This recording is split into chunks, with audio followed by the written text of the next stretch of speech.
ಏನ್ ಬೇಕಾದ್ರೂ ನಡಿಬಹುದು. ನಿಮಿಷ ಪ್ರಿಯ ಗಲ್ಲು ಶಿಕ್ಷೆಯಿಂದ ಬಚಾವಾಗಬಹುದು ಅನ್ನೋ ಭರವಸೆ ಹುಟ್ಟಿಕೊಂಡಿದೆ. ಯಾಕಂದ್ರೆ ಎಪಿ ಉಸ್ತಾದ್ ಅಂದ್ರೆ ಸಾಮಾನ್ಯ ವ್ಯಕ್ತಿಯಲ್ಲ, ಅವರೊಬ್ಬ ಐಕಾನ್. ಲಕ್ಷಾಂತರ ಜನರು ಫಾಲೋವರ್ಸ್ ಗಳಿದ್ದಾರೆ.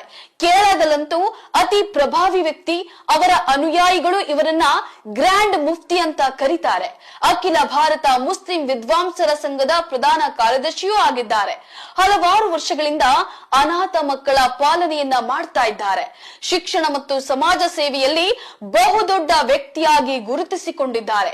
ಕೇರಳದಲ್ಲಿ ಅವರು ಸ್ಥಾಪಿಸಿರೋ ಮರ್ಕಜ್ ಕ್ಯಾಂಪಸ್ ನಲ್ಲಿ ಕಾಶ್ಮೀರ, ಗುಜರಾತ್, ಅಸ್ಸಾಂ, ಉತ್ತರ ಪ್ರದೇಶಗಳಲ್ಲಿ ಕೋಮು ಗಲಭೆಗಳಿಂದ ಹೆತ್ತವರನ್ನ ಕಳೆದುಕೊಂಡ ಸಾವಿರಾರು ಮಕ್ಕಳು ಓದ್ತಾ ಇದ್ದಾವೆ. ಅವರೆಲ್ಲರನ್ನ ಎಪಿ ಉಸ್ತಾದ್ ಅನ್ನ ಕೊಟ್ಟು, ಆಹಾರ ಕೊಟ್ಟು, ಬಟ್ಟೆ ಕೊಟ್ಟು, ಶಿಕ್ಷಣವನ್ನ ಕೊಟ್ಟು ಸಾಕ್ತಾ ಇದ್ದಾರೆ. ಅದೇನೇ ಇರ್ಲಿ, ಎಪಿ ಉಸ್ತಾದರ ಬಗ್ಗೆ ಎಷ್ಟು ಹೇಳಿದ್ರು ಅದು